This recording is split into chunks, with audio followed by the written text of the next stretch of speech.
Maravilha, é isso mesmo. Então, Bom, mas rapidamente, pode né? começar, fica à vontade.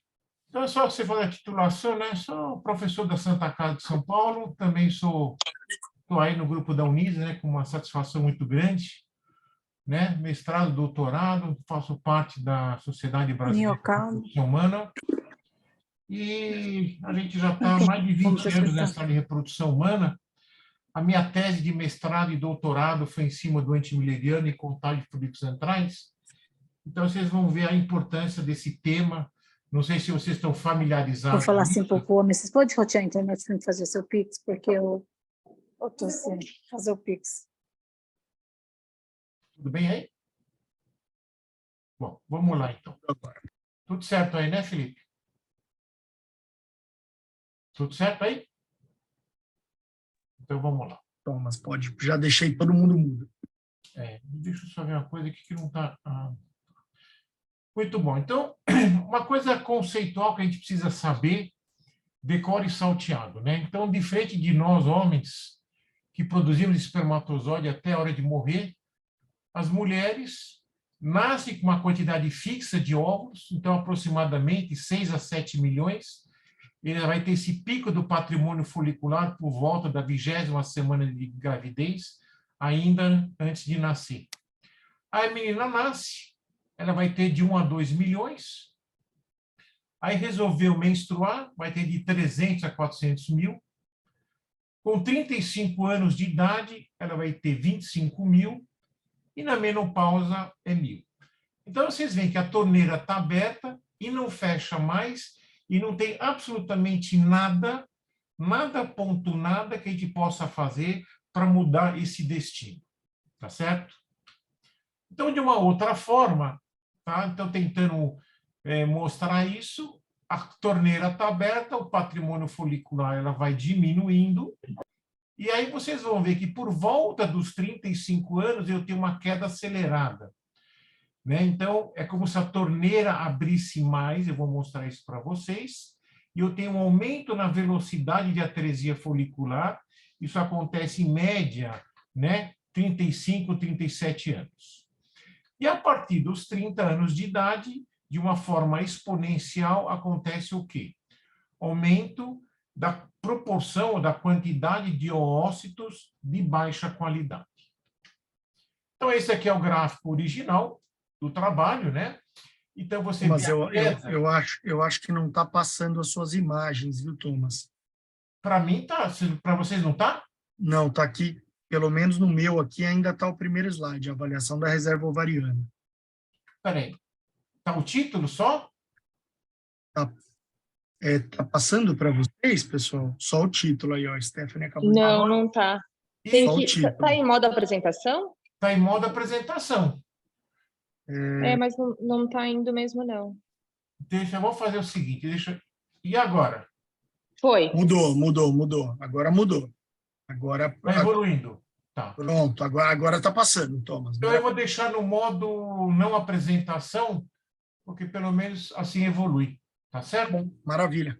Então, recapitulando, a torneira está aberta, não fecha mais, então eu tenho na 20ª semana de gestação, geralmente 7 milhões de oócitos, a menina nasce, vai ter 1 a 2 milhões, menstruou, em média, uns 400 mil, com 35 anos, 25 mil, e na menopausa, 1.000. Então, a torneira está aberta e eu vou ter esse declínio de uma forma importante.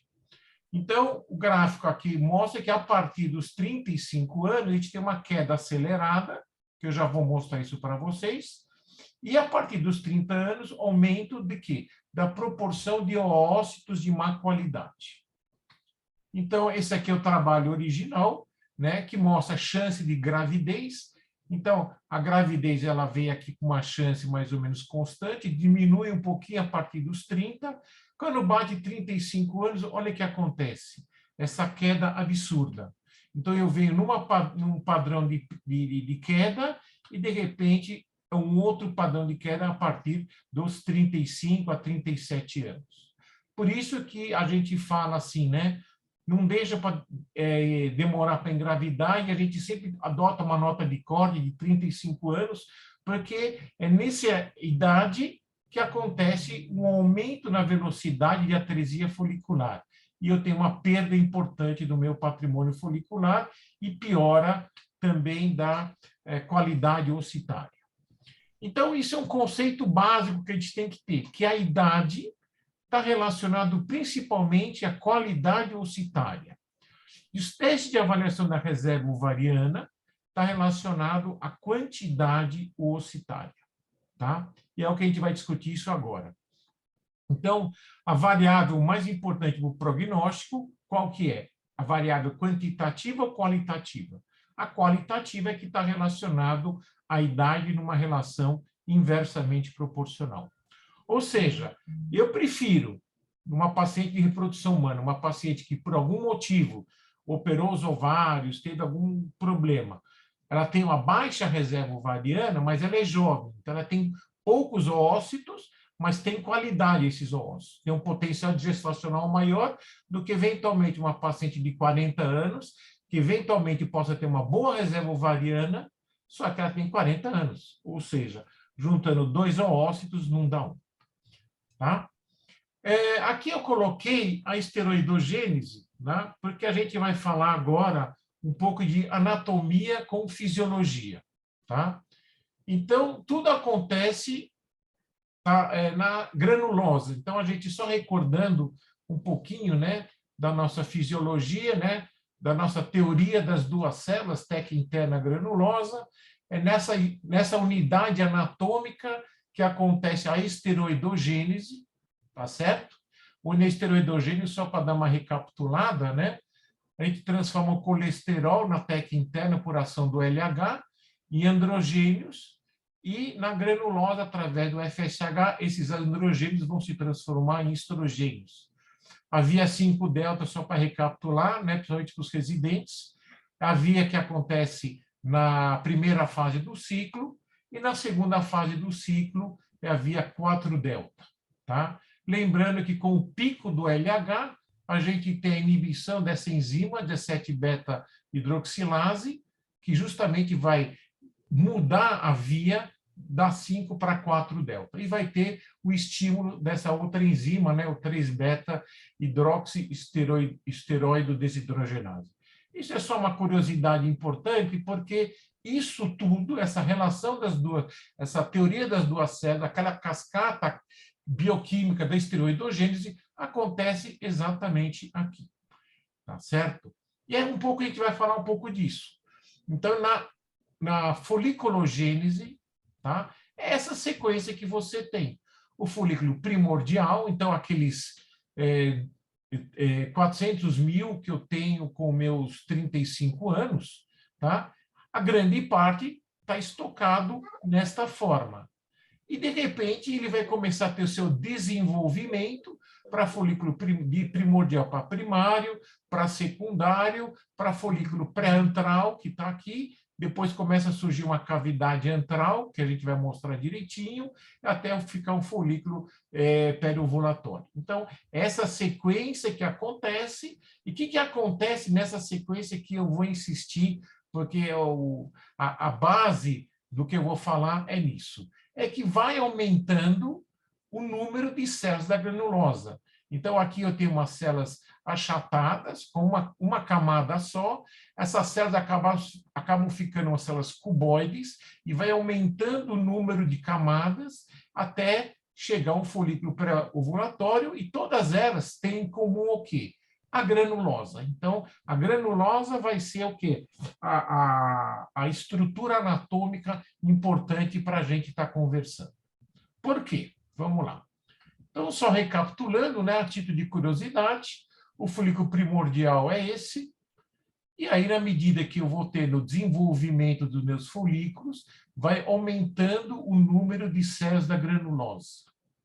Tá? Por que eu insisto muito nessa tal de granulosa? Porque essa granulosa, ela produz uma série de glicoproteínas. Então, a gente vai ter que ter a relação, a ideia do seguinte: quanto maior o meu patrimônio folicular, maior vai ser a minha massa de granulosa e maior vai ser tudo aquilo que a granulosa produz. Então, essa vai ser a filosofia do nosso raciocínio. E olha que interessante, né? Como vai crescendo a quantidade de células de granulosa. Tem um trabalho, né, de um autor chamado Chapron, das antigas, que mostra o desenvolvimento folicular. E o mais legal é isso daqui, olha que loucura, né? Ele vai mostrar o número de células de granulosa na medida que o folículo vai crescendo. Então, olha que ele vai de 3 para 3 vezes 10 à terceira para 4,7 vezes 10 à sétima. Quer dizer, é um aumento assim, exponencial absurdo do número de células de granulosa. Portanto, vai ser um aumento das substâncias que a granulosa vai produzir. Tá? Então, por esse tamanho, por esse gráfico, na medida que você vai medindo, na medida que você vai... Eita, deixa eu fechar esse negócio aqui, desculpa. Na medida que você vai vendo um folículo no ultrassom, por essa tabela você até pode estimar a quantidade de células de granulosa que aquele folículo tem. Então, aqui é um corte histológico, né, que vai mostrando o crescimento dessa granulosa, né, onde células achatadas começam a ficar células cuboides, e as células cuboides começam a se proliferar cada vez mais. Tá? Então, isso fica nítido num corte histológico. Aqui outra, né, sendo redundante, mostrando a mesma coisa. Onde eu quero chegar? Eu quero chegar aqui, né? Por que a gente não consegue medir os nossos folículos, não consegue interferir naquela queda do patrimônio folicular, né? Então, dos 7 milhões, né? 2 milhões, 400 mil, depois vai para 25 mil. Por que eu não consigo mexer nisso daqui? Por causa disso. Porque aquele folículo que a gente vê no ultrassom, tá? Então, se fez ultrassom, viu a bolinha preta, eu estou vendo um folículo antral. Esse cara, na verdade, ele não veio da noite para o dia. Ele veio num processo de desenvolvimento, tá? Desde folículo primordial, primário, secundário. Então, são folículos pré-antrais, tá? Ou seja, não tem a cavidade antral. Então, ele vai crescer, é um pool de folículos que vai crescendo, uma parte entra em atresia, os melhores continuam crescendo, outra parte entra em atresia, até que, num determinado momento, surge uma cavidade antral, preenchida pelo líquido folicular, aí eu vou chamar o quê? De folículo. Tá? E esse folículo vai se desenvolvendo até se tornar um folículo pré-ovulatório, até vai ovular e vai virar o folículo de Graft, vai formar o corpo lúteo. Então, aquele cara que a gente viu no ultrassom, ele está se desenvolvendo há pelo menos 120 dias. E qual que é o detalhe? Esses folículos, quando ainda não tem a cavidade antral, olha aqui, ó, são folículos FSH independentes. Por isso que eu não tenho como administrar, né, administrar a minha reserva ovariana. Porque ele vai crescer, vai estar em atresia, independente do que eu faço. Eu só consigo mexer nesse pool de folículos. Tá? São os folículos antrais.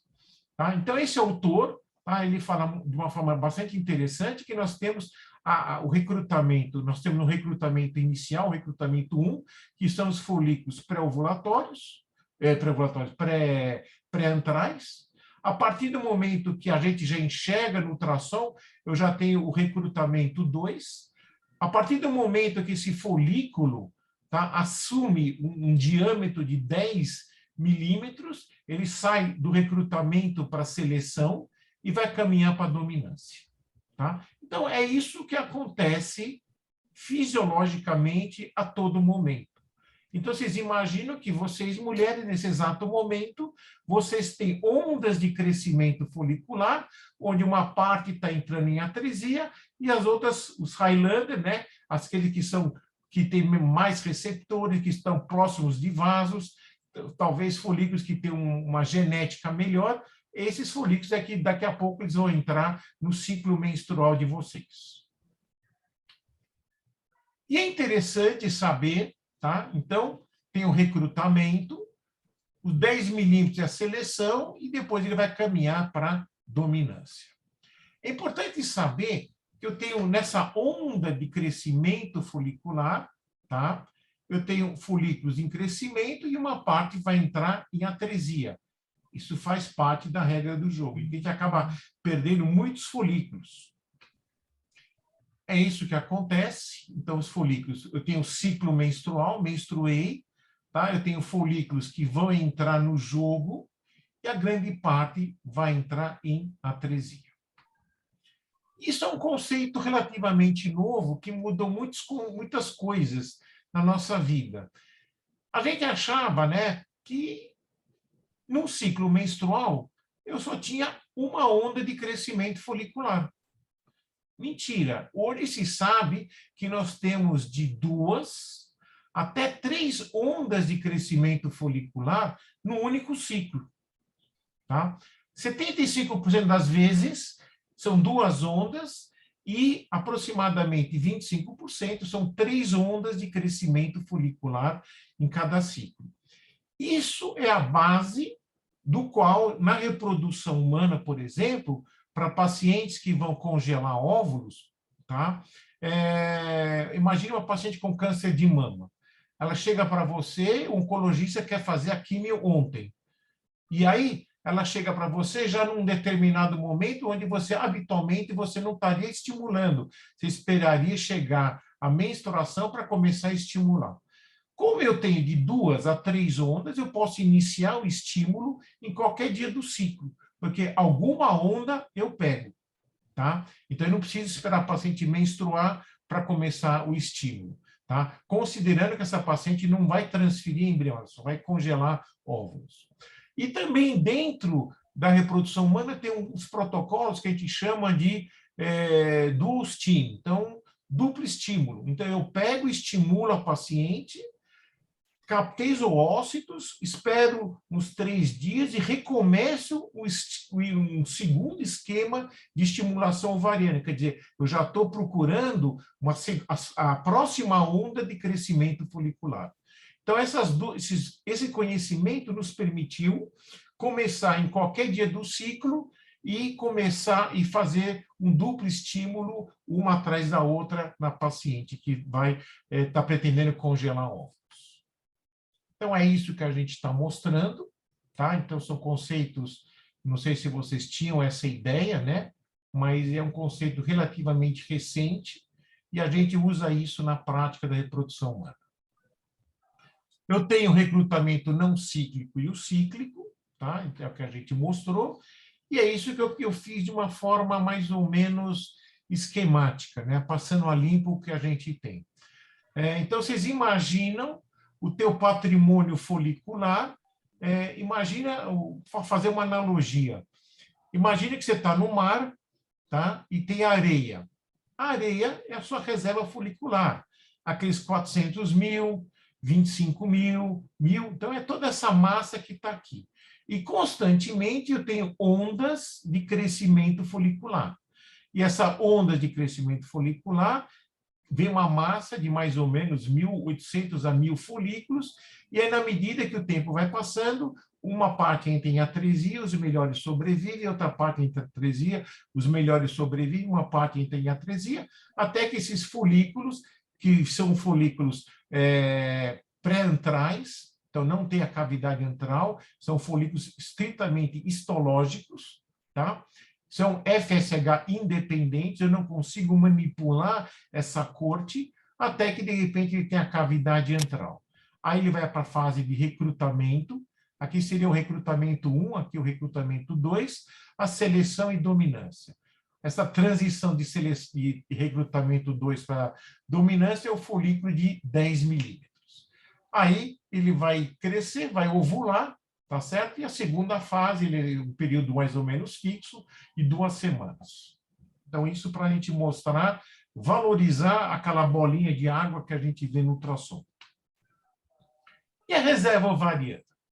Falar de reserva ovariana é dizer o quê? A quantidade de óvulos que eu tenho, tá? Eu posso fazer isso com dosagens hormonais, né? Dosando FSH, estradiol, inibina B, antibileriano, através de testes dinâmicos, que já não se faz mais, mas no passado, né, tinha o teste do citrato de clomifeno, estimulação com GNRH, né, estimulação com FSH, ou exames de imagem. Eu posso ver o volume ovariano e a contagem de folículos antrais. Então, são essas as ferramentas que a gente vai trabalhar, né? E hoje, mais modernamente, é o que está em verde, né? Lembrando o nosso resultado de ontem, né? O antimileriano e a contagem de folículos antrais.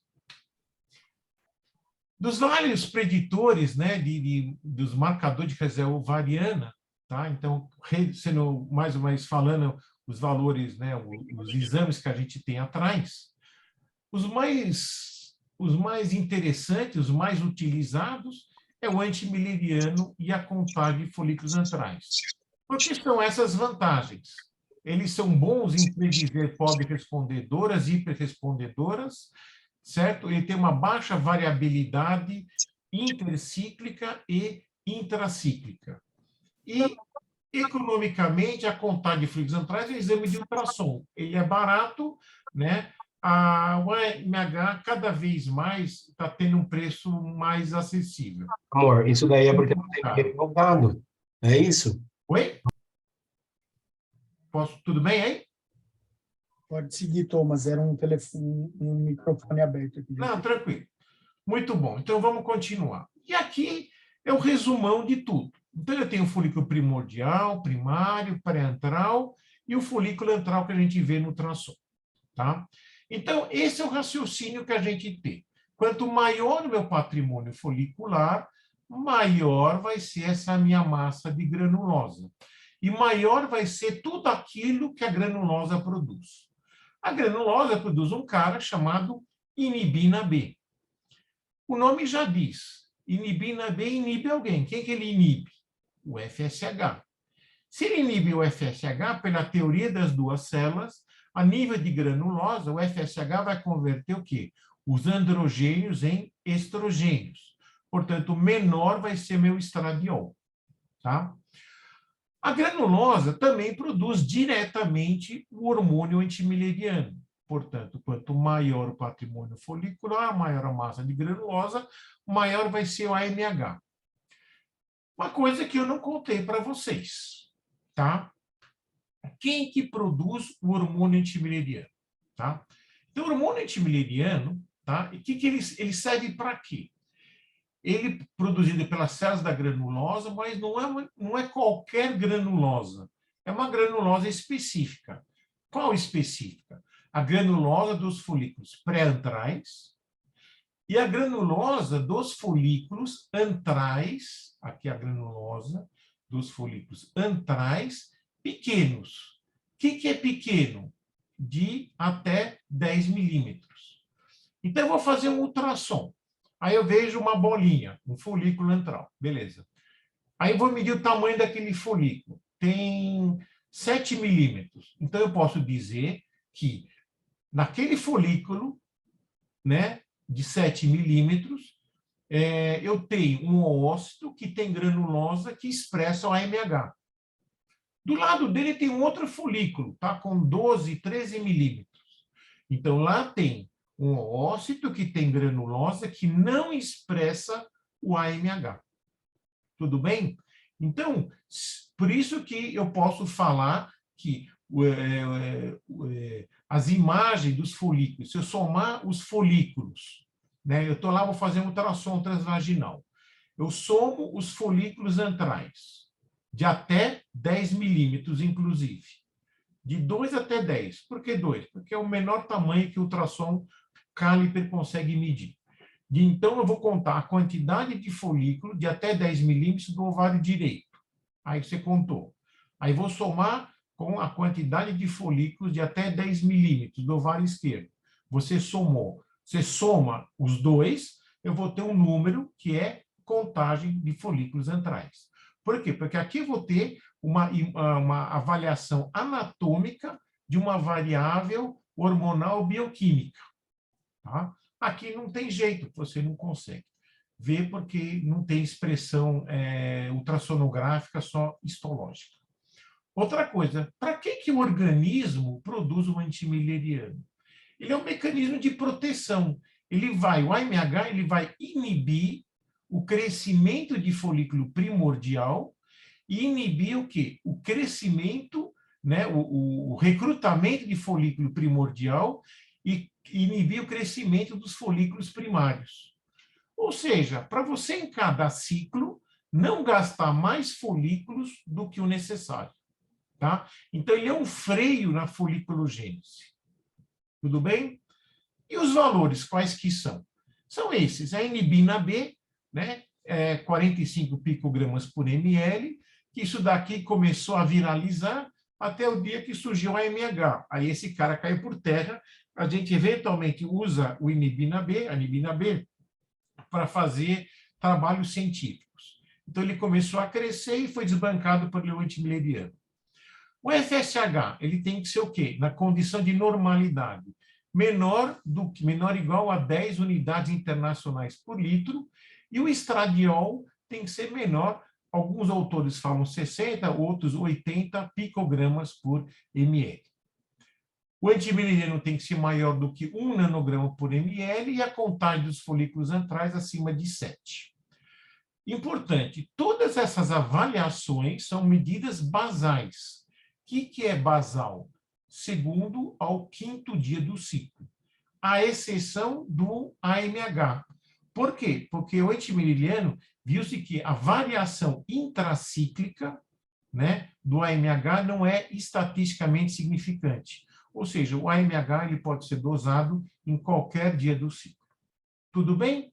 Então, essas são as ferramentas práticas que a gente usa para dizer se eu tenho muito folículo ou pouco. Se eu estou num serviço tipo Santa Casa, um serviço público, eu vou pedir o FSH e o estradiol. Mas se eu estou no consultório, eu vou fazer um antimileriano e hoje se preconiza, né, isso no meu entendimento, que todo médico tem que ter um ultrassom no consultório, pelo menos quem faz reprodução humana necessariamente, e aí você vai fazer um ultrassom e você mesmo vai fazer a contagem de folículos antrais. Então, essas são as ferramentas. Se vocês lembrarem do ciclo menstrual, o que a gente tem? O FSH no começo do ciclo, imagina, menstruou aqui. Então, o FSH está baixinho, tá certo? E o que acontece? Ele começa a subir e depois ele cai de novo, tem um feedback negativo. E nessa medida, o estradiol está sempre numa crescente. Se eu fizer receber um exame que tem um FSH baixo, um estradiol alto, o que eu posso dizer? Que ela foi colhido fora do período basal. Ela foi colhida na fase folicular média, ou dependendo dos níveis de estradiol, na fase folicular tardia. Ou seja, não dá para a gente valorizar aquele FSH. Por isso que a gente pede sempre o FSH junto com o estradiol, porque o estradiol vai ajudar para dizer se o FSH foi colhido no período adequado. Então, está aqui, né, para que serve o AMH, né? Ele inibe o crescimento do folículo primordial e inibe o recrutamento, né, primordial e crescimento dos folículos primários. E aqui é o que a gente pode ver no ultrassom, né? Esse pool de folículos FSH independente, daqui para frente, a partir do momento que eu tenho o antro, a partir do momento que eu já vejo ele no ultrassom, ele se passa a ser um FSH dependente. Então, está aqui o ultrassom, tá? Então, uma medida simplória, você vê lá o ultrassom, você vê os folículos, e aí o que eu estou vendo? Eu estou vendo exatamente isso. Tá? Isso aqui você não vê porque é microscópio, ainda não dá para enxergar isso daí. Quando é que eu vou fazer a avaliação da reserva ovariana? Né? Então, os pacientes que vão se submeter a um tratamento de fertilização in vitro, tá certo? Ele vai te ajudar na individualização do teu protocolo de indução da ovulação, que a gente vai falar, certo? Pacientes que têm uma história de uma falência ovariana prematura ou de uma menopausa precoce, nas pacientes de SOP, as pacientes que pensam em congelar os óvulos, né, o congelamento social de óvulos, as pacientes que pretendem doar os seus óvulos, né, pacientes que vão fazer um tratamento com algum tipo de quimioterapia, então, para a gente avaliar o antes e depois, Pacientes que vão fazer uma cirurgia de ovário, então, vou operar um endometrioma, um teratoma, um cisto de ovário. O endometrioma talvez seja o mais importante, né? Porque a lesão ovariana é grande. O quanto eu vou lesionar esse ovário do ponto de vista de reserva ovariana, a gente já vai falar sobre isso também.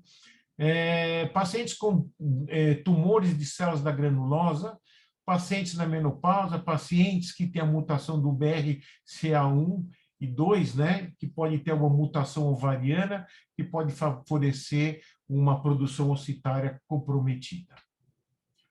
Aí, isso é que um autor fala. E aqui eu vou acrescentar algumas coisas, né? Pacientes que fizeram algum tratamento de FIV, né? Aqui é o que a gente já acabou de falar, né? Pacientes que fizeram um tratamento de FIV responderam um pouco. Pacientes que têm uma endometriose avançada, estadio 3 ou 4. Pacientes com doenças tiroidianas ou doenças autoimunes que eventualmente podem refletir no ovário. Tabagismo, insetos sem causa aparente. E aqui é o que a gente falou, né? Pré e pós algum tratamento oncológico. Já vamos falar um pouquinho sobre pré e pós cirurgia bariátrica. Aliás, essa é a tese do nosso amigo Gabriel, né? Como se comporta o antimileriano frente a uma cirurgia bariátrica. Paciente uso prolongado de anticoncepcional ou paciente que vão fazer algum tratamento de infertilidade. Uso prolongado de anticoncepcional. Então, eu já vou falar um pouco sobre isso. Imagine a seguinte situação. Você está no consultório, a gente recebe uma paciente que está usando anticoncepcional desde os seus 16, 17 anos, porque, sei lá, está com um pouco de dor, de cólica, ciclos irregulares, uma pele que não está legal. Aí ela começa a usar anticoncepcional, nossa, ela fica perfeita, está ótimo. E o tempo vai passando. Aí ela vai casar e os primeiros 2, 3 anos de casamento ela não quer ter filhos. O que ela vai fazer? Continua anticoncepcional. Aí ela suspende porque o casal resolveu ter filhos e ela começa com ciclos irregulares ou então já entra direto numa falência ovariana prematura.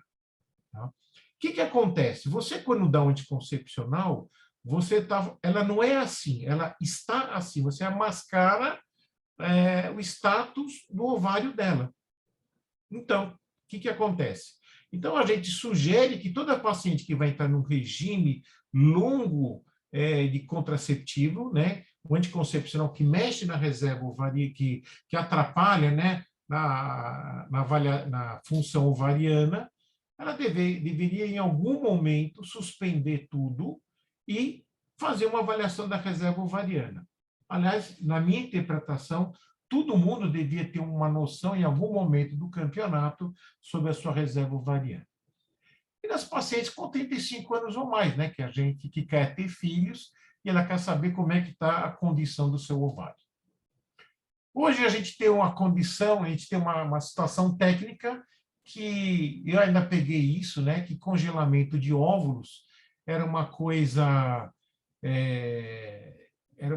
laboratorial, experimental, e hoje já ao contrário, hoje é uma realidade. Antigamente você tinha um congelamento lento, tá? E os resultados eram muito ruins. E hoje, com a técnica de vitrificação, e melhora também dos elementos os crioprotetores, você tem um congelamento rápido, que nada mais é do que mergulhar o óvulo direto no nitrogênio líquido. Olha que loucura, né? Você vai da temperatura ambiente a menos 20.000 graus Celsius negativo por minuto. Essa é a velocidade que a gente tem, né? Então, é instantâneo praticamente o congelamento, a vitrificação. E os resultados são cada vez mais melhores. Então, hoje isso é uma realidade e permite a gente pensar em congelar óvulos, tá? Tanto que você teve um evento, né, sobre uma Sociedade Internacional de Preservação da Fertilidade, onde ele coloca várias situações onde é recomendável preservar a fertilidade. Então, doenças autoimunes das várias que vocês estão vendo aí, por exemplo, artrite reumatoide, por exemplo, o lúpus, né? Outras doenças autoimunes, e aqui você tem, né, doenças benignas do ovário e a endometriose. Então, várias situações você considera, e seria até um erro médico não oferecer a preservação da fertilidade para essas pacientes. Muito bom. E também para aquelas pacientes que, eventualmente, planejam ter filhos lá para frente, não importa quando, né? Talvez bem distante dos 35 anos, os ovários vão envelhecer, o patrimônio folicular vai diminuir, que você pode documentar isso através do antimileriano, e só que a qualidade ocitária é o que você pode garantir. Aqui, por exemplo, os pacientes com câncer de mama, só para dar uma ideia, né, como a reserva ovariana diminui antes, né, e após uma quimioterapia, né? Então, mostra 1, 3 e 5 anos. Ou o desastre que é uma quimioterapia, tá? Tudo bem, depende do quimioterápico, mas o quanto é danoso para o ovário uma quimioterapia. Então, por isso eu posso congelar óvulos imediatamente, pensando naqueles 2 ou 3 ciclos de ondas de crescimento folicular em cada ciclo. Posso começar de imediato. Aqui é um outro exemplo, por exemplo, uma paciente que vai fazer uma cirurgia do ovário, tá? Vai fazer uma cistectomia, vai operar o ovário. Então, eu tenho o pré, aí ela vai operar, cai radicalmente na primeira semana, meu antimileriano, e ele volta a se recuperar, né? E até alguns autores falam até 1 ano. Só que esse recuperar, ainda que seja até 1 ano, tá? Sempre vai ser num delta-T, num delta antimileriano a menor. Tá? Então, você nunca vai chegar nos níveis que você estava. Então, é isso que ele mostra. E se vocês olharem com mais... se vocês olharem com mais detalhe, tá? Aqui nós estamos falando da endometriose. Tá? Então, olha como é você vê que quando a patologia que eu estou operando, a endometriose, e mantém o mesmo padrão, perde e recupera em níveis inferiores. Só que quando eu tenho uma endometriose envolvida, evidentemente também tem que ver o tamanho do ovário, também tem que ver o tamanho do endometrioma. Só que, olha só que interessante, na endometriose ovariana, eu já começo com um nível abaixo do que de uma outra situação, de uma outra doença ovariana, tá? Então, a endometriose é um capítulo à parte que, realmente, você primeiro congela, garante teu patrimônio folicular, depois você opera. Né? Então, são estratégias que a gente tem que discutir isso em outra aula, mas porque a reserva ovariana é fundamental para você estudar e até para se defender da paciente, porque a gente, ela pode até entrar numa falência ovariana após uma cirurgia. Mãe, papai não quer me dar licença. Vamos lá. Aqui é o trabalho do Gabriel, tá? Quer dizer, não é do Gabriel, mas é o tema do Gabriel, né? O impacto da cirurgia bariátrica. Então, tem vários trabalhos na literatura dizendo que a cirurgia bariátrica compromete a reserva ovariana, outros trabalhos ainda não, tá? Aqui, só para ilustrar alguns trabalhos, esse trabalho aqui, ele mostra o comprometimento da reserva ovariana, né, o quanto mudou, né, de 4,2 nanogramas por ml, foi para 2,7, depois 2,5, em 6 meses e 12 meses. Né? A gente geralmente trabalha com nanogramas por ml. Né? Então, eu fiz o cálculo da conversão, porque o trabalho está em picomol por litro. Né? Não é uma unidade muito palatável, então a gente trabalha com nanogramas por ml. Então, acho que isso é uma coisa importante, só que esse é um assunto que ainda merece mais estudos na literatura. Mas a cirurgia bariátrica, até mesmo dependendo do tipo, pode ter o comprometimento maior ou menor. Para o paciente que tem como antecedente familiar de uma falência ovariana, de uma insuficiência ovariana. E olha que coisa interessante, né? O risco relativo. Né? Então, o risco relativo, né? Tá aqui, ó, risco relativo, se for um familiar de 1º grau, 2º grau ou de 3º grau, o quanto vai aumentando o risco relativo. Então, se você tem um parente de primeiro grau, o risco relativo de você também ter um comprometimento da reserva ovariana é de 3, tá? Então, por isso que também é importante você, na história, perguntar sobre os antecedentes dos ovários da família, pelo menos até terceiro grau. A falência ovariana prematura, né? Isso eu peguei da revista, nossa, aqui do, se não me engano, foi, bom, eu vou ver, aqui, Arquivos Brasileiros de Endocrinologia e Metabologia, né? A falência ovariana prematura comete 1 para 100, né? E nas mulheres antes de 30 anos, 1 para 250 em torno dos 35, e 1 para, aqui é 1 para 1000, né? 1 para 250 e 1 para 100 acima dos 40 anos. Então, como é importante. E aqui do lado, nessa tabela, né, ele mostra por que eu teria e quais são os fatores de risco que me levariam, eventualmente, a uma falência ovariana prematura. Então, além de eu tirar na história, tem aqui várias condições, né, que podem nos levar a essa condição. E pensando na coisa mais simples do nosso dia a dia, tiroidite de Hashimoto, né? Então, talvez a gente deva ter um olhar diferente para esse ovário na hora que a gente for tirar a história. Quando a gente vai tirar a história da paciente, para uma consulta ginecológica, né, não precisa ser necessariamente infertilidade, a gente não está muito focado em ver o aspecto reprodutivo dela. E menos ainda o aspecto de reserva ovariana. Tá? Então, a gente talvez tenha que identificar as pacientes de risco para comprometimento de uma reserva ovariana. Tá? É entender que o anticoncepcional, tá? O que o anticoncepcional faz? Ele diminui em até 20% a reserva ovariana. Por quê? Vamos entender o seguinte, pensando naquelas pacientes, vocês viram naquele pool de folículos que a gente falou, né? Tem o FSH independente, que são os folículos pré-antrais, e tem uma minoria, que são os folículos antrais, tá?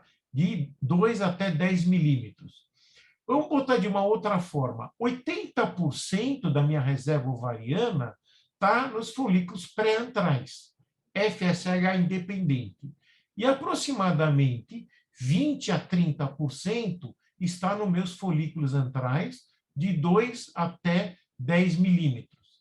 Então, o anticoncepcional, ele mexe no meu FSH. Portanto, o que acontece? Eu posso ter um valor falseado quando eu vou avaliar a reserva ovariana numa paciente em uso de contraceptivo. Aí, o que eu faço? Ou você dá um desconto naquele valor, que você está tendo eventualmente um falso positivo, que ele vai ser um número a menor, mas você pode acrescentar mais uns 20% em cima daquele valor, ou de uma forma ideal, deixa essa paciente livre de contraceptivos ou qualquer medicação que mexa na foliculogênese durante pelo menos uns 3 meses, e aí só depois fazer uma avaliação da reserva ovariana. Ele é uma ferramenta, né, para você poder definir, né, a quantidade de óvulos que eu preciso, pensando numa criopreservação. Então, por exemplo, ontem chegou para mim, ontem domingo, eu atendi no consultório uma paciente de 32 anos que quer congelar óvulos. Ela tem um parceiro que é vasectomizado, já de um outro relacionamento, talvez o cara faça reversão, talvez não. Ela tem 32 anos. Ela me pergunta, quantos ovos eu preciso congelar? Muito bom. Abaixo dos 35, então esse marrom aqui, é esse marrom. Então, se ela congelar 10 óvulos, então eu estou falando de quantidade e qualidade, eu tenho 70% de chance de, numa fertilização in vitro, ter um filho. Aí ela fala assim, mas eu quero congelar muito. Estou pensando nos 20. Ela fala, pô, 20 talvez é muito, né? Falei para ela, mas vamos lá, 20. Se eu congelar 20, para a idade dela, ela tem 90% de chance de ter um filho vivo, né? um nascido vivo através de um FIV. O ideal é que se tenha pelo menos uns 12 a 15. Vamos chutar que essa paciente tivesse 40 anos. Bom, para ela, 40 anos é esse marrom aqui. Com 10 óvulos, ela tem 30% de chance de ter um filho vivo. Com 15, vai para 40. Com 20, vai para 50. Para ela ter os 80%, ela vai ter que congelar aproximadamente 45 óvulos. Olha que loucura. Isso mostra bem, ilustra bem o impacto da qualidade ocitária. Tá? Então, por isso que a gente fala para não demorar muito, porque você vê que os resultados aqui, a cada ano que passa, realmente é muito ruim. Ele vai te ajudar a você ter um protocolo de FIV, tá certo? Então, o protocolo de FIV, não, os pacientes não são iguais, eu tenho que identificar e eu tenho que fazer um protocolo de FIV de uma forma individualizada. Individualizado em vários quesitos. Idade, reserva ovariana, IMC, custo protocolo, a experiência do médico no protocolo, a patologia que ela tem, né? Várias variáveis que vão acabar definindo qual é o tipo de protocolo de fertilização in vitro que eu vou usar. E uma coisa que é super mega importante, que a gente não pode abrir mão, eu tenho que ter esse resultado, é a reserva ovariana. Então, de uma forma bastante simples, tá? Quanto maior o antimileriano, tá certo? Eu vou ter que entrar com menor quantidade de gonadotrofina, tá?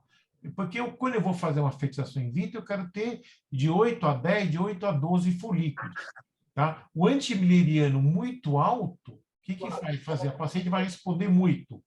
Só que eu tenho que pensar duas coisas, que quantidade não é qualidade, e segundo, eu tenho que pensar que ela pode se responder muito, caminhar uma complicação clínica grave, uma iatrogênica, que é a síndrome do hiperestímulo ovariano. O ano passado, nós tivemos um óbito que a gente soube de uma paciente que respondeu demais, deu todas as complicações clínicas e ela só queria engravidar. Tá? Então, é assim, se eu tenho muita reserva ovariana, eu vou pisar menos no acelerador, vou dar menos gonadotrofina. Se a paciente tem uma baixa reserva ovariana, eu vou pisar fundo no acelerador, vou entrar com protocolos com quantidades maiores de medicação. Esse é o raciocínio. Aqui é uma conta, né? Porque dependendo do trabalho que você vai ler, ele está em picomol por litro e a gente está acostumado com nanogramas por ml. E ele tem que ser o quê? Acima de 1 nanograma por ml. Então, essa é a ideia que a gente tem, né? Então, as várias utilidades da reserva ovariana no dia a dia, não só para o gineco geral, não só para quem faz infertilidade, tá certo? Para a gente poder orientar nossas pacientes. E eu queria só mostrar uma coisa aqui para vocês, que é isso. Eu foquei um pouco nessa fisiologia, que eu acho importante. É isso que eu queria mostrar. Eu falei aqui de 1 nanograma por ml. Tá? Bom, uma paciente que tem um número menor do que 1 nanograma por ml, o que ela diz para mim? Que se ela for submetida a uma fertilização in vitro, ela tem um alto risco de responder com poucos oócitos maduros. O que é pouco? 0, 1, 2 ou 3. Ah, mas ela tem 1,2. 1,2 é ruim meio, né? Quer dizer, não é uma grande coisa. Então, quando você vai pedir um antimileriano, porque você já está atento que eu tenho que ficar esperto na reserva ovariana da paciente. E vem um número assim, 1,5. Bom, aí você fala, isso é bom ou isso é ruim? Eu posso analisar isso do ponto de vista absoluto ou do ponto de vista relativo. Tá? O antimileriano, existe vários normogramas para o AMH. Tá? Então, como a gente fez naquele último gráfico, eu tenho normograma e vou dizer, ó, você tem 30 anos, o AMH de 1,5 vai te botar no percentil 40%, tá? É razoável. Não, de repente, 1,5 para a tua faixa de idade, né? Você é uma moça de 25 anos, 1,5 está no percentil 20%. Então, o que acontece? Eu tenho que analisar não só como ele, um número frio, 1,5, 2, mas eu tenho que analisar como, do ponto de vista relativo. Quer dizer, eu tenho que plotar esse antimileriano num normograma e que dizer em que percentil você se encontra, para poder orientar o paciente. Mesmo com uma reserva baixa, eu não estou dizendo que ela não possa engravidar, eu só estou dizendo que a vida útil desse ovário ele é limitado. E mesmo com uma reserva baixa, eu tenho ciclos menstruais regulares. Então, o fato de eu estar menstruando não é sinônimo, não é patognomônico de uma boa reserva ovariana. Tenho pacientes, inclusive pós-quimioterapia, que voltaram a ciclar. Só que essa é bom, então está ótimo. Está ótimo nada, porque o antimileriano dela está baixo. Logo, logo, esse ovário vai claudicar. Primeiro diminui o ciclo menstrual, depois aumenta. Tá? Então, não caiam na pegadinha de que, como eu estou menstruando, está tudo bem. Isso não é uma verdade. Então, eu tenho que analisar fora de qualquer tratamento contraceptivo, tenho que dosar o antimileriano e interpretar o antimileriano do ponto de vista relativo, colocando esse número dentro de um normograma, onde eu vou confrontar o percentil onde ela se encontra dentro da faixa de idade dela. Eu acho que é isso, Felipe. Eu queria agora considerações. Vou sair fora do stop share. Acho que eu saí, né? Saiu. Olha, Thomas, eu sou sincero. Tinha muito tempo que eu não vi uma aula tão legal sobre reserva ovariana mesmo. Parabéns, obrigado. Eu adorei as considerações sobre qualidade versus quantidade, mas eu vou deixar aberto. Eu tenho muitas perguntas. Eu, inclusive, só para complementar, Felipe, quando eu for botar no grupo essa aula, eu vou botar um exemplo de um normograma, até um tipo caso clínico, tá? Maravilha. Para ilustrar que para a gente poder entender como é que eu vou avaliar, tá? Não, maravilha. Como eu vou interpretar, é isso. Ô, Thomas, eu só tenho uma pergunta mais talvez prática. De quanto tempo para cá o antimileriano entrou na prática? Tem o quê? 10, 15 anos? Olha, eu fui com a minha tese de mestrado, que foi em 2014, se eu não me engano. De lá para cá, então vai fazer o quê? Vai bater daqui a pouco uns 10 anos. 10 anos. Então até é mais lá ou você menos. falava de antimileriano, as pessoas olhavam você com uma cara e, puta, o que esse cara está falando, né? Não, hoje... eu lembro de ter dosado a inibina umas duas vezes. Umas 2 vezes, vai. Não mais do que isso. Antes do AMH. Muito legal mesmo, Thomas. Obrigado pela aula. Gente, já tem até um comentário no chat. A aula foi muito boa.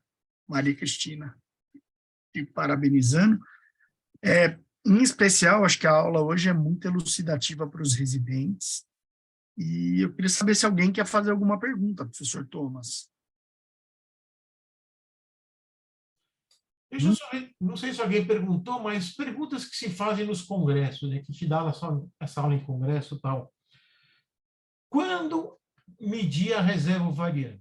Tá certo? Então, na minha opinião, acho que toda mulher que em algum momento na vida se manifestou que eu quero ter um filho, tem que ter uma avaliação da reserva ovariana. E eu tenho que avaliar essa reserva ovariana fora do anticoncepcional e saber interpretar o número que eu vou colocar do ponto de vista absoluto e relativo. E aí eu preciso de uma ferramenta que é um normograma, tem vários normogramas, tá? Mas eu vou botar um para você ter uma ideia, né, de se aquele percentil te deixa numa zona de conforto ou não. Então, isso vai servir para você orientar a tua paciente. Primeiro. O antimileriano baixo não quer dizer que você não possa engravidar, mas está dizendo que a reserva ovariana está baixa. Tá? Então, você tem que ficar atento, talvez o seu plano, talvez o projeto filhos, ele deva ser, talvez, antecipado, deva ser previsto, ou então, de repente, congelar óvulos. Tá? Aí eu tenho 32 anos, eu tenho uma baixa reserva ovariana e meu sonho é ter um filho. Tá bom. Você tem marido? Não tenho nem namorado. Então, tá bom, não tem problema nenhum. Então, vamos fazer banco de óvulos. Como eu tenho uma baixa reserva ovariana, e vamos dar um exemplo, eu quero ter 12 óvulos, então é como botar a moeda no porquinho. Eu não vou botar moeda, eu vou botar óvulo no porquinho, e eu quero fazer uma coleção, não de 12 moedas, mas de 12 óvulos. Se eu tenho uma boa reserva ovariana, numa estimulada, às vezes você até dá a sorte e você já mata os 12 óvulos. O paciente com ovário policístico tem esse padrão. Ovário multicístico tem essa sorte. Mas, de repente, você tem um antimileriano a menos. Então, o que eu vou fazer? Eu vou estimular, tá? Você não vai me dar, você vai me dar 6. Poxa, então eu vou ter que fazer mais um ciclo, ou, de repente, para bater aqueles 12. E não necessariamente tem que ser sequencial. Eu gastei a grana, que não é barato, e vou me capitalizar e eu faço uma nova leva. Ou então, de repente, eu tenho uma baixa reserva ovariana, que só tive 4 ócitos. Puta, que azar. Então, vou ter que fazer, talvez, uns 3 ou 4 ciclos.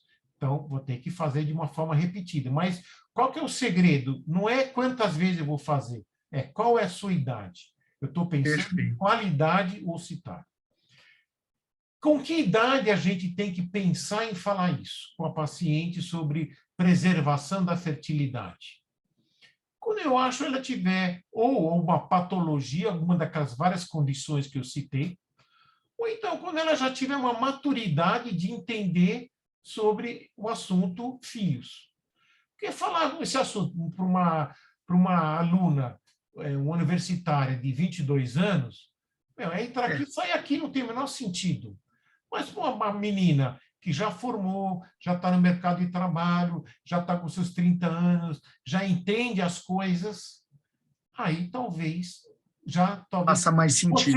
Você tem que sentir se é uma coisa que ela está te cobrando, então você liga esse telefone aqui, ou sentir o momento oportuno. Então, é uma coisa de feeling com a paciente.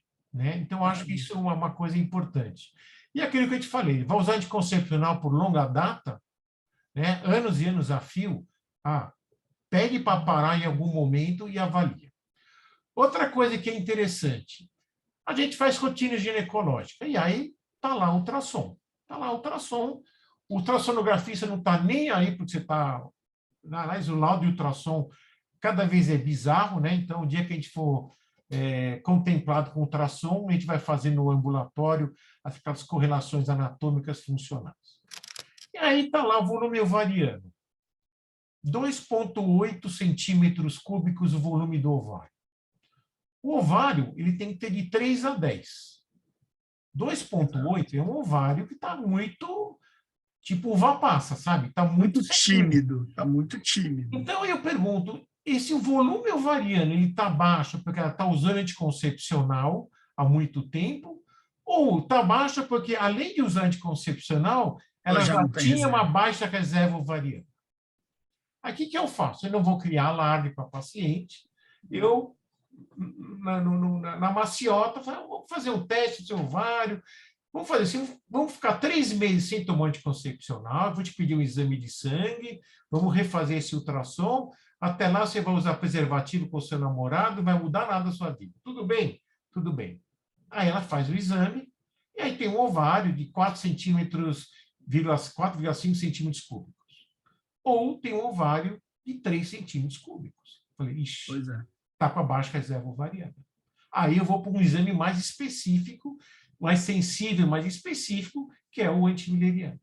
Tá? Então, quando a gente vai pedir um ultrassom, fica atento nesse ovário de tamanho reduzido. Porque o cara vai laudar exame normal, mas não está normal. Entendeu? Então, tem que ficar esperto quanto a isso, porque eu já peguei muitas pacientes jovens, E o pior, geralmente não tem história de nada, né? Algumas têm alguma história do tipo, eu sempre pergunto, né? Tua mãe é viva? Minha mãe é viva, tá? Você vai com que idade tua mãe entrou na menopausa? Doutor Bico, você lembrou, né? Ela entrou cedo, com os 40, 42 anos, já não menstruava mais. Aí eu fico apavorado, falei, pô, se tua mãe está com 40 anos, E a por faleceu que ovariana você não vai prematura. seguir a tua mãe e vai ter um BO desse? E ela menstrua certinho todo mês. Tá? Sim. Então, esse lance de ter uma baixa reserva ovariana e ciclo menstrual normal, uma coisa não tem nada a ver com a outra. Tá bom? Então, acho que isso é uma dica para a gente não ser surpreendido. E quando você surpreende e você prova por A mais B que ela está com uma baixa reserva ovariana, primeira reação, ela fica pé da vida. É uma reação, porque geralmente você vai descobrir isso daquela paciente que está louca para ter filho, Lady Murphy, e ela fica pé da vida porque ela fala assim, doutor, eu sou uma pessoa super certinha. Eu todo ano vou 1, 2 vezes no ginecologista, faço meus exames de rotina. A minha médica sempre falou que estava tudo ok. E você vem aqui me dizer que que eu tenho pouco folículo no meu ovário, que talvez daqui a pouco eu vou entrar na menopausa? Exatamente isso. Quem já deu notícia, É, esse tipo de notícia sabe que... é trágico. E assim, é sempre naquela que o sonho... E ela fala assim, né? É bizarro, né? Ela vai assim, doutor, o sonho da minha vida é ter filhos. E é essa que, né? É quando o pão com manteiga cai no chão, né? E o seu tapete é persa, né? Pois é, e com a manteiga para baixo. Exatamente. A Juliana Sampaio tinha levantado a mão. Ju, fala conosco, qual a sua dúvida? Oi, não, é que o doutor acabou respondendo antes mesmo de eu perguntar. Então, por isso que eu até abaixei a mão. Mas o que era a Tá tudo pergunta, certo. Ju? Fala para mim. Era sobre essa correlação com o ultrassom, nesses casos, se dava para fazer uma boa correlação do antimileriano com esses valores muito próximos. Foi bem o exemplo que o senhor deu, sabe? Tipo, de pegar um ultrassom e ver esse volume. Sinal de alerta. Tá certo? Sinal de alerta. Né? Certo.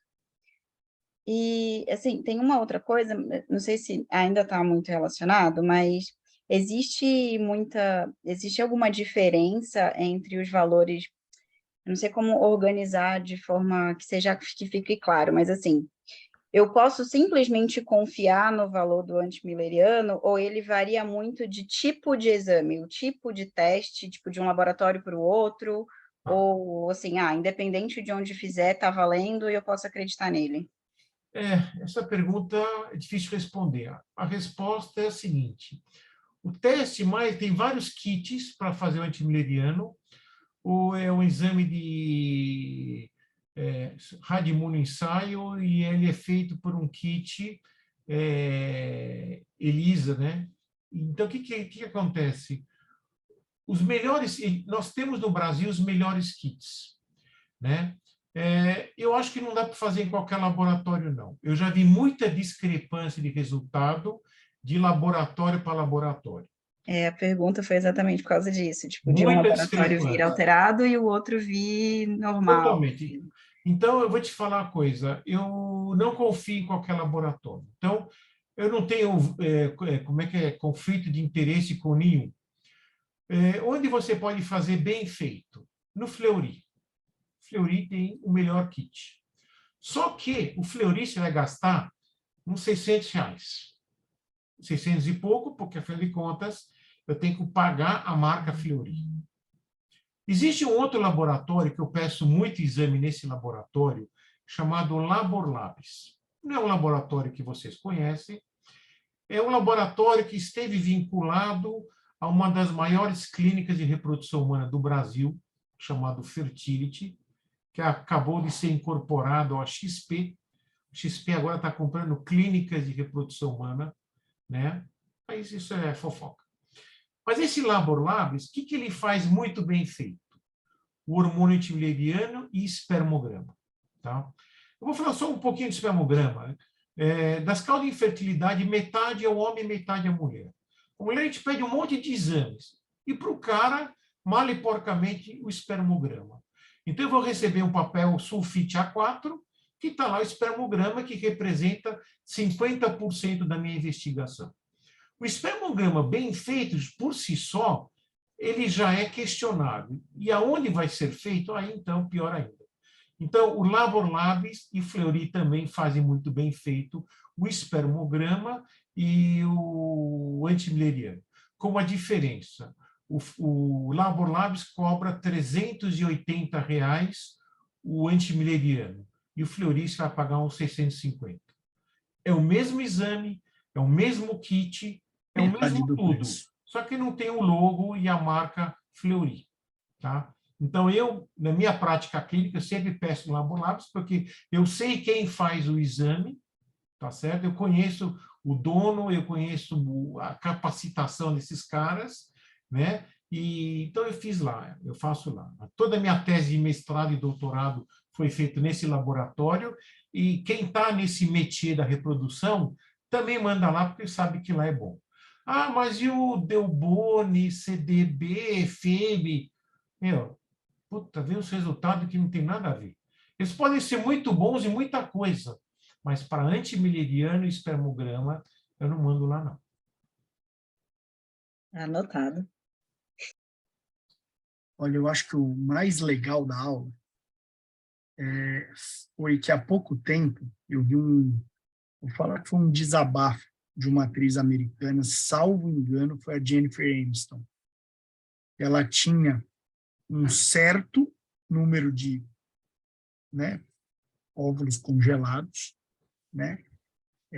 Eram óvulos, não eram embriões, e aquilo foi vendido para ela, na época que ela congelou, como uma garantia de fertilidade, né? Enfim, ela estava no momento...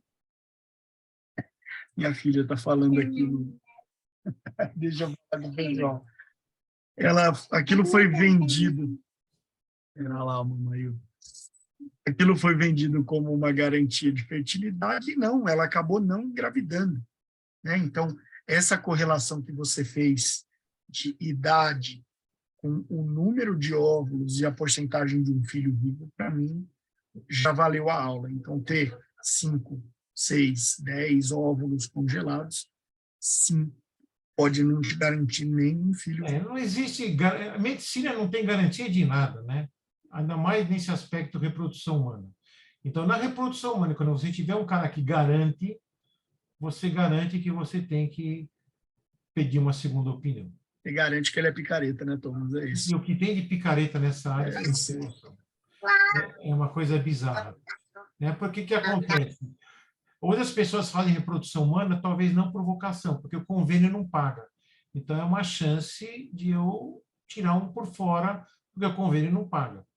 Então, realmente, nesse aspecto, ele é muito sedutor. É tão sedutor que a XP está comprando clínicas de reprodução humana, colocou em São Paulo, Rio, Belo Horizonte, Brasília, Recife. Então, está tendo uma mudança nessa pegada do mundo corporativo, né, dos investidores assumirem aquilo que potencialmente pode dar um dinheiro a mais. Mas essa é picaretagem, né? Entendeu? O que tem de picareta nessa área, né? Na medicina como um todo e na reprodução humana, é uma coisa assim maluca, né? Entendeu? Então não basta aquela história do Roger, a coisa continua. Sim. A gente que está do outro lado do balcão, a gente conhece, e eu vou te falar que parece que tem mais gente que precisa ser preso. Porque, vou te falar, tem um submundo atrás do mundo da reprodução. Como também tem gente muito boa. Enfim, queridos, mais alguma pergunta para o professor Thomas? Eu gostei da correlação. Olha, todo mundo tem na cabeça, pelo menos os leigos, né? E se eu usei anticoncepcional muito tempo, eu não estou gastando meus óvulos, então eu tenho eles guardados. E é difícil você convencer uma paciente que isso não é uma verdade. Eu gostei da parte parácrina, né, do recrutamento ovariano, achei muito legal o recrutamento folicular, achei isso fantástico. e que é aquela parte justamente que é FSH independente, né? Eu achei fantástica essa parte. De novo, Thomas, acho que foi uma das melhores aulas de reserva ovariana que eu já assisti. Obrigado. Gente...